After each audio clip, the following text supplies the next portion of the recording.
Hi friends, Padmas mini കിച്ചണിലേക്ക് എല്ലാവർക്കും ഒരിക്കൽ കൂടി സ്വാഗതം. വളരെ ടേസ്റ്റിയും ഹെൽത്തിയുമായ പനീർ ബട്ടർ മസാലയാണ് ഇന്ന് ഞാൻ തയ്യാറാക്കുന്നത്. പ്രോട്ടീൻ, കാൽസ്യം എന്നിവയാൽ സമ്പുഷ്ടമായ രുചികരമായ ഒരു വിഭവമാണ് പനീർ ബട്ടർ മസാല. ബട്ടർ മസാല കറി ഞാൻ ക്രീം ചേർക്കാതെയാണ് ഉണ്ടാക്കുന്നത്. ഇനി തയ്യാറാക്കുന്നത് എങ്ങനെയാണെന്ന് നോക്കാം.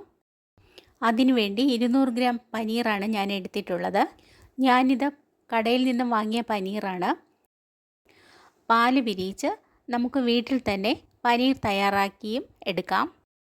2 ഇടത്തരം ടൊമാറ്റോ കട്ട് ചെയ്തെടുത്തു. 2 വലിയ സവാള ചെറുതായി കട്ട് ചെയ്തെടുത്തതാണിത്. സവാള നീളത്തിലല്ല കട്ട് ചെയ്തെടുക്കേണ്ടത്, ഇതുപോലെ ചെറിയ കഷ്ണങ്ങളായി കട്ട് ചെയ്തെടുക്കാം. 5 കാശ്മീരി ചില്ലി 10 മിനിറ്റ് വെള്ളത്തിൽ കുതിർത്തെടുത്തതാണിത്. വലിപ്പം കുറഞ്ഞ മുളകായതുകൊണ്ടാണ് 5 എണ്ണം എടുത്തത്, അല്ലെങ്കിൽ 4 മുളക് മതിയാവും. 14 നട്ട്സും 4 അല്ലി വെളുത്തുള്ളിയും എടുത്തിട്ടുണ്ട്. ഇനി മിക്സിയുടെ ഒരു വലിയ ജാറിലേക്ക് കട്ട് ചെയ്തെടുത്ത ടൊമാറ്റോ ഇട്ട് കൊടുക്കാം. കുതിർത്തെടുത്ത കാശ്മീരി വറ്റൽമുളക് ചേർക്കാം. 1 സ്പൂൺ കാശ്മീരി മുളക് പൊടി ചേർക്കാം. 1 സ്പൂൺ മല്ലിപ്പൊടി ചേർക്കാം.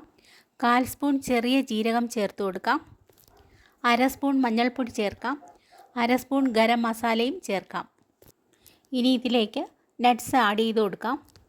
കറിക്ക് നല്ലൊരു കൊഴുപ്പും ടേസ്റ്റും കിട്ടാൻ വേണ്ടിയിട്ടാണ് നട്ട്സ് ചേർക്കുന്നത്. സാധാരണ പനീർ ബട്ടർ മസാലയിൽ ക്രീം ചേർത്താണ് ഉണ്ടാക്കുന്നത്. ഞാനിതിൽ ക്രീം ചേർക്കുന്നില്ല. ഇനി ഇതിലേക്ക് അധികം പുളിയില്ലാത്ത 1 ടേബിൾ സ്പൂൺ കട്ട തൈര് കൂടി ചേർത്ത് നന്നായി പേസ്റ്റ് രൂപത്തിൽ അരച്ചെടുക്കുക. ഇപ്പോൾ നന്നായി അരഞ്ഞ പേസ്റ്റ് രൂപത്തിലായിട്ടുണ്ട്. ഇനി ഒരു പാൻ അടുപ്പത്ത് വെച്ച് സ്റ്റൗ ഓൺ ചെയ്ത് പാൻ ഒന്ന് ചൂടാവുമ്പോൾ അതിലേക്ക് 1/2 ടേബിൾ സ്പൂൺ ബട്ടർ ഇട്ട് കൊടുക്കാം. ബട്ടർ ഒന്ന് നന്നായി മെൽറ്റായി വരുമ്പോൾ ലോ ഫ്ലെയിം ആക്കിയതിന് ശേഷം അതിലേക്ക് 1/4 സ്പൂൺ കാശ്മീരി മുളക് പൊടി, 1/4 സ്പൂൺ മഞ്ഞൾപ്പൊടി, 1 ടേബിൾ സ്പൂൺ കസ്തൂരി മേട്ടിയും ചേർത്ത് നന്നായി ഇളക്കി യോജിപ്പിച്ച് പൊടികളുടെ പച്ചച്ചുവ ഒന്ന് മാറി വരുമ്പോൾ അതിലേക്ക് കട്ട് ചെയ്തെടുത്ത പനീർ ആഡ് ചെയ്ത് നന്നായി ഇളക്കി യോജിപ്പിച്ച് ചെറുതായി ഒന്ന് ഫ്രൈ ചെയ്തെടുക്കാം. കൂടുതൽ ഫ്രൈ ആയി പോകരുത്, ഒരു മീഡിയം ഫ്രൈ ആക്കി എടുക്കാം. ഈ സമയം എൻ്റെ ചാനൽ നിങ്ങൾ ആദ്യമായിട്ടാണ് കാണുന്നതെങ്കിൽ ഒന്ന് സബ്സ്ക്രൈബ് ചെയ്യണേ. നിങ്ങളുടെ ഫ്രണ്ട്സിനും റിലേറ്റീവ്സിനും ഷെയർ ചെയ്യാനും മറക്കരുതേ. ഇനി സബ്സ്ക്രൈബ് ചെയ്യാത്തതുണ്ടെങ്കിലും ഒന്ന് സബ്സ്ക്രൈബ് ചെയ്യണേ. ഇപ്പോൾ നമ്മുടെ പനീർ മീഡിയം ഫ്രൈ ആയിട്ടുണ്ട്. ഇങ്ങനെ ഫ്രൈ ആകുമ്പോൾ കഴിക്കാനും വളരെ ടേസ്റ്റിയാണ്. ഇനി സ്റ്റൗ ഓഫ് ചെയ്തതിന് ശേഷം ഫ്രൈ ചെയ്തെടുത്ത പനീർ ഒരു ബൗളിലേക്ക് മാറ്റാം. പനീർ ഫ്രൈ ചെയ്ത അതേ പാനിൽ തന്നെ 2 ടേബിൾ സ്പൂൺ സൺഫ്ലവർ ഓയിൽ ഒഴിച്ചു കൊടുക്കാം. ഈ കറിക്ക് വെളിച്ചെണ്ണ ചേർക്കരുത്, റിഫൈൻഡ് ഓയിലാണ് ചേർക്കേണ്ടത്. ഞാൻ സൺഫ്ലവർ ഓയിലാണ് ഒഴിച്ചത്. മീഡിയം ഫ്ലെയിം ആക്കിയതിന് ശേഷം ചൂടായ എണ്ണയിലേക്ക് കട്ട് ചെയ്തെടുത്ത സവാള ആഡ് ചെയ്യാം. ഇനി സവാള നന്നായി വഴറ്റിയെടുക്കുക. സവാളയുടെ പച്ചച്ചുവയൊക്കെ മാറി ലൈറ്റ് ഗോൾഡൻ ബ്രൗൺ ആകുന്നതുവരെ വഴറ്റിയെടുക്കാം. ഇപ്പോൾ സവാള നന്നായി വഴണ്ട് കളറൊക്കെ മാറി ഒരു ലൈറ്റ് ഗോൾഡൻ ബ്രൗൺ ആയിട്ടുണ്ട്. ഇനി വെളുത്തുള്ളി അല്ലി ചെറുതായി കട്ട് ചെയ്തെടുത്തത് ഇതിലേക്ക് ചേർത്ത് കൊടുത്ത് നന്നായി ഇളക്കി യോജിപ്പിച്ച് കൊടുക്കാം. വെളുത്തുള്ളി അധികം മൂപ്പിക്കാതെ പച്ചച്ചുവ മാറുന്നതുവരെ ചെറുതായി ഒന്ന് വഴറ്റിയെടുത്താൽ മതിയാവും. ഈ സമയം നേരത്തെ അരച്ചെടുത്ത മസാലക്കൂട്ട് ഇതിലേക്ക് ഒഴിച്ചു കൊടുക്കാം. ഇനി നന്നായി ഇളക്കി യോജിപ്പിച്ച് കൊടുക്കുക.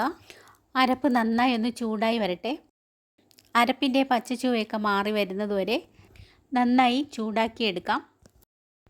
ഇനി ഇതിലേക്ക് മസാല അരച്ചെടുത്ത ജാറിൽ 1 കപ്പ് വെള്ളം ചേർത്ത് ജാറ് കഴുകി ഇതിലേക്ക് ഒഴിച്ചു കൊടുക്കാം. ഇനി നന്നായി ഇളക്കി യോജിപ്പിച്ച് കൊടുക്കാം. ഇനി ഇതിലേക്ക് 1/2 സ്പൂൺ ഉപ്പ് ഞാൻ ചേർക്കുന്നുണ്ട്. സവാള വഴറ്റിയ സമയത്ത് 1/2 സ്പൂൺ ഉപ്പ് ചേർത്താണ് വഴറ്റിയത്, അത് സ്കിപ്പായി പോയിട്ടുണ്ട്. അങ്ങനെ ടോട്ടൽ 1 സ്പൂൺ ഉപ്പ് ചേർത്തിട്ടുണ്ട്. ഇപ്പോൾ ഗ്രേവി നന്നായി തിളച്ച് വന്നിട്ടുണ്ട്. ഇനി ഇതിലേക്ക് വറുത്ത് പൊടിച്ച ചെറിയ ജീരകം 1/2 സ്പൂൺ ആഡ് ചെയ്ത് നന്നായി ഇളക്കി യോജിപ്പിച്ച് കൊടുക്കാം. ജീരകം വറുത്ത് പൊടിച്ച് ചേർക്കുമ്പോൾ ഒരു പ്രത്യേക ടേസ്റ്റും മണവുമാണ്. ഇനി ഇതിലേക്ക് ഫ്രൈ ചെയ്തെടുത്ത പനീർ ആഡ് ചെയ്ത് നന്നായി മിക്സ് ചെയ്ത് കൊടുക്കാം. പനീറും കൂടെ ആഡ് ചെയ്ത് കഴിഞ്ഞപ്പോൾ നല്ല മണം വരുന്നുണ്ട്. അതുപോലെ തന്നെ വളരെ ടേസ്റ്റിയുമായ കറിയാണ് പനീർ ബട്ടർ മസാല. ഇപ്പോൾ നമ്മുടെ മസാലക്കറി തിളച്ച് തുടങ്ങിയിട്ടുണ്ട്. ഇനി ഇതിലേക്ക് ചെറുതായി കട്ട് ചെയ്തെടുത്ത കുറച്ച് മല്ലിയില കൂടി ചേർക്കുന്നുണ്ട്. ഇനി അധികം തിളപ്പിക്കേണ്ട ആവശ്യമില്ല. നമ്മുടെ പനീർ ബട്ടർ മസാല കറി റെഡി ആയിട്ടുണ്ട്. ഇനി സ്റ്റൗ ഓഫ് ചെയ്യാം. വളരെ ടേസ്റ്റിയും വളരെ ഹെൽത്തിയുമായ ഒരു ഹെൽത്തി ഫുഡാണ്. പ്രോട്ടീൻ, കാൽസ്യം, ആരോഗ്യകരമായ കൊഴുപ്പുകൾ എന്നിവയാൽ സമ്പുഷ്ടമായ വളരെ രുചികരമായ ഈ പനീർ ബട്ടർ മസാല കറി ചപ്പാത്തിക്കും ചോറിനോടൊപ്പമൊക്കെ കഴിക്കാൻ നല്ലൊരു കോമ്പിനേഷനാണ്. ഫ്രഷ് ക്രീം ചേർക്കാതെയാണ് ഞാനിത് തയ്യാറാക്കിയിരിക്കുന്നത്. അതാണ് ഈ കറിയുടെ പ്രത്യേകത. കുട്ടികളുടെ പ്രിയപ്പെട്ട പനീർ ബട്ടർ മസാല കറി നിങ്ങൾ ഇതുപോലെ തന്നെ ഉണ്ടാക്കി നോക്കൂ. ഫീഡ്ബാക്ക് അറിയിക്കാനും മറക്കരുതേ. ഞാൻ കറിക്ക് മുകളിലായി കുറച്ച് മല്ലിയില ഗാർണിഷ് ചെയ്ത് കൊടുക്കുന്നുണ്ട്. എൻ്റെ ഈ റെസിപ്പി നിങ്ങൾക്ക് ഇഷ്ടമായോ? ഇഷ്ടമായെങ്കിൽ സബ്സ്ക്രൈബ്, ഷെയർ, ലൈക്ക്, കമൻറ്റ് എന്നിവ ചെയ്യണേ.